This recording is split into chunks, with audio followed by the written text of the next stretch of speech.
Kini mga higala na to nga mga sulpot ba, mangdamay sa ilang pagkasulpot. Ingon sila ang simbahang katoliko sulpot daw. Pero sumala sa kasaysayan, ang simbahang katoliko natukod sa unang siglo, particularly sa 33 AD. Unya ang nanaway nga sulpot ng Iglesia Katolika Apostolika Romana, wa magtanaw sa ilang sektang gipasakupan, haning buto lang daw tawag kining resultas dalugdog, sugod ni adtong 16 ka siglo, hangtod karon nga gitawag og siglo.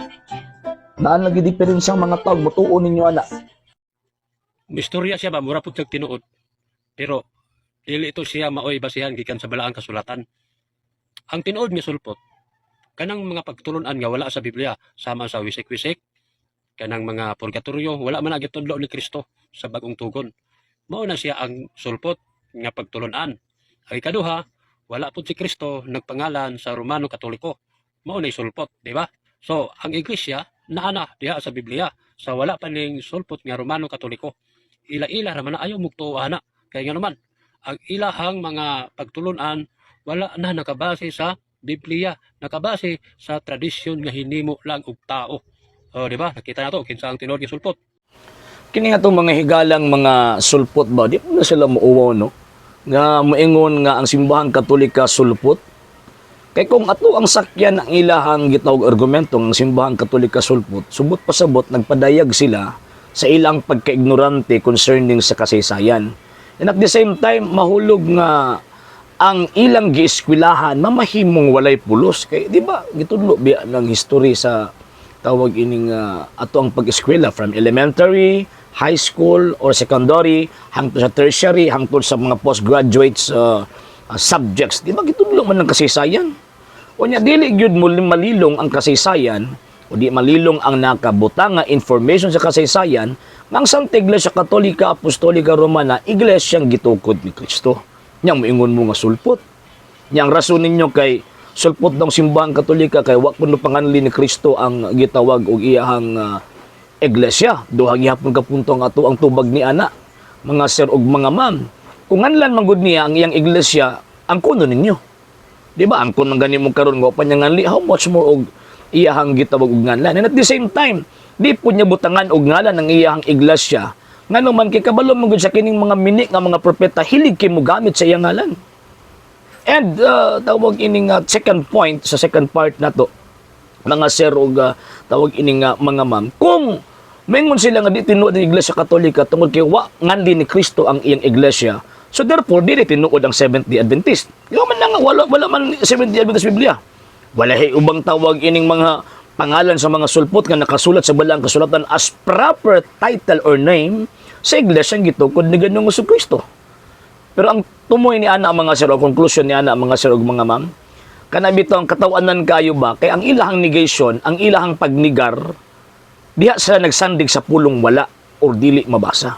Magamit din as evidence kanang term nga wala og tawag ining dili mabasa. Lain pang punto sa iyahang gitawag og video mga sir ug mga ma'am. Ingon pa niya ang Iglesia Katolika Apostolika Romana sulpot daw kay ang iyang mga teachings wala daw kuno sa Biblia. Again ha, sandig na po sa pulong wala. Dili na magamit nga ebidensya ang pulong wala. Musa korte pa na katawaan ka kay ni supak-supak ka or ni file kag kaso nga ang imong ebidensya wala o di mabasa. Katawanan ka. Ingon pa niya sulpot Iglesia Katolika kay wa daw kuno sa Biblia ng wisik-wisik ang tawag ining bautismo. Giunsa ta pagbautismo sa San Pablo? Nagibautismo mo to sulod sa balay, padayobon to nimo, mamuo San Pablo. Nya si Kristo mismo. Masa may bautismo iyang na tawag nga dawat, ang gingon dito, ug humanyag bautismo mihaw-as siya sa tubig. Ang pulo bang mihaw-as talapawan sa tubig na? Mihaw-as ang ambot pasabutan na was sa malapawig tubig. Siguro kung ang gamit nga term ito nga, tama nang inyong una-una. Pero ang term or ang tawag ining circumstantial situation sa ang Ginoong Jesucristo, mihaw-as siya sa tubig. And at the same time, ang bautismo nga dawaton sa Kristo, dili man bautismo ni Juan. Bautismo man nga gisugo ni Ginoong Jesucristo. Nga bunyagi sila sa ngalan samahan, anak ug Espiritu Santo. Nya sumala pang San Pedro, 1 Peter chapter 3 verse 18 to 21, kana nga bautismo dili ang paghugas bulig sa lawas. So no need nga imuhang tunlog dito sa tubig sakto. And according sa Didache, one of the oldest documents sa gitawag og Christian na religion o sa simbahang gitukod ni Ginoong Jesucristo, according sa dadaki, mogamit sila og tawag ining bukbo og wisik-wisik sa panahon sa bautismo. Unya, ang inyong amahan nga si Luther, kaya ng Seventh-day Adventist manggod, classified manggod ni as Protestant. Ang inyong amahan nga si Luther, sumala sa Luther's Small Catechism, bubunyag po og wisik-wisik og bukbo niya kamo noon mga apo, ang mga anak. Dili mo tawag ining muhimo anak, manaway pa mo. Wala ko nos Biblia. Di lang mo magtuon. Kaya ang gusto lang gawin ninyo katong mabasa litra por litra. Kinasi una-huna. Kamo pinakaon ng maigo anak. Number 2, wala daw sa gitawag og kanang Biblia o purgatorio. So nagingon ni si Kristo day. St. Matthew chapter 5 verse 26. So magingon niya, bilangguon ka didto hangtod kabayran mo ang imong salaod. Nya impierno na. Remember nga si Kristo andang nga panahon nag-istorya, dili lang ka sa presenteng kinabuhi apan gitandi niya ang presenteng kinabuhi sa umaabot na kinabuhi. Nga bilangguon ka dito hangtod kabayran mo ang imong salaod. Ngano sa impierno, mabayaran pa din imong salaod niya makalingkawas ka. Dili ay forever lang imong kalag sa impierno ug maimpierno ka. Langit na samot nang ang langit di na langit kay ang langit di man bilangguan. So mo lang gitawag sa Katoliko og purgatorio. Manaming naman sila nga, wala ko na sa Biblia, di lang mo kabalo manabot. Di lang mo kabalo mo sabot, nga naman kay kanang inyong mga utok, gibuta nga naglapok sa inyong mga pundador nga mga sulpot. Nga kamupod nga mga tagak, nga gikas Katoliko sa una, way tuon-tuon sa pagtulunan sa Iglesia Katolika, Apostolika, Romana, dali na kay patuuhon. Dali na kay mailad ba? O, tanawa, pataka lang istorya. Di ba? Ang pa niya, tawag ini magkuhan daw, kay ang himo daw, ang gitudo sa Iglesia Katolika, gidawat lang daw sa tradisyon sa tao. Kasi naingon mo. Kasi nisulti. Kamo nga nisulpot lang after 16th century. And remember, the Bible itself, ang Biblia mismo, product sa tradition po, dili human tradition. Kung dili apostolic tradition. And that apostolic tradition, walay laing makatudloan na gawa sa Iglesia gitukod ni Kristo. Muna ka mo, Bible alone lang mo. Nga naman, kay wa mo'y apostolic tradition, kay ning sulpot lang mo after 16th century. Gitukod pag yun mo anang siktang na ay diferensya sa utok. Diba? Singon na anak niya. O, nga pa niya, na daw ang iglesia, gitukod ng Kristo before pa nisulpot ng Iglesia Katolika. Pagbasa, lagi kasaysayan. Kaya para dili ka mamahimong ignorante, alam ni adtong mga edukado, ignorante ka sa kasaysayan kung muingon ka nga ang iglesia di sa Biblia, dili na mao ang Katoliko. Tama sa ide. Gregorio sa ide. Historian na. Bagtik historian.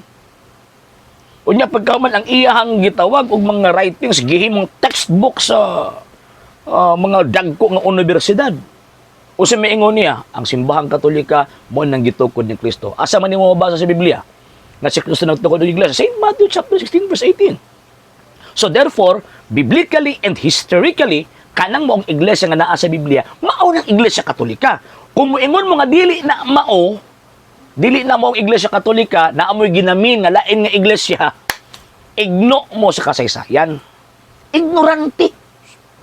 Nga patuuhon, isud mi ninyo sa inyo ang gitawag og bulsa? No sir, no ma'am. Ang mga Katoliko karon mga bright na. Ang inyo rang tawag ining mailad kadtong mga Katolikong tapulan, kadtong mga Katolikong tawag ining simbalag kasal bunyag lubong o katong Katoliko nga tawag og seminar di mo adto. O mao na inyong mailad na pero katong mga Katoliko nagtuon, asa ninyo mailad? Hubas na ninyo 10%. Ngano man kay di ninyo mailad ang Katoliko karon. Dili na ninyo malingla ang Katoliko karon nga panahon sa hinungdan nga ang Katoliko karon panahon na pasalamat ng social media. Ang Katoliko karon panahon na nagtuon mo na kamo banat kay mo og tawag ang atake pero the more nga mga atake mo simbang Katolika, the more na inuon nga masakpan ang inyong butbot ug ang inyong bakat. Sa hindi pa po nakapag-follow sa mga pages po natin, i-follow nyo po yung mga pages po natin, RJ Horolanciano II, TV Apolia Punto Argumento page, Kuya Apologies TV page, and RJ's Vlog 2022. And pwede rin po kayo mag-send po dyan ng Facebook stars. And also, sa atin po mga channels. Sa hindi po nakapag-subscribe, subscribe po ninyo yung mga channels natin: Dalay Catholic, Apologist International Official, RJ Sanado Second TV, Kuya Apologist TV, and Barrio Kawayan Religious Forum. And pwede rin po kayo mag-send po dyan ng super sticker, super chats, and super thanks. And maraming salamat po sa mga kapatid at mga Katoliko na always pong tumutulong sa programa po natin. Maraming salamat po. Nang dahil po sa tulong at suporta po ninyo, ang programa pong ito until now andito pa rin po sa social media. And until now din po, nangangailangan pa rin po tayo sa tulong at suporta po ninyo, dahil wala po kayong magagawa rito mga sir, mga ma'am, kung wala po yung tulong at suporta po ninyo. Sa gusto pong tumulong, sa gusto pong sumuporta, pwede po ninyong ipadala ang tulong at suporta po ninyo sa pamamagitan po ng ating mga account numbers dyan po sa ating pong screen. And pwede nyo po kaming i-message sa ating pong page kung via remittance po yung papadala po ninyo. Maraming salamat po in advance.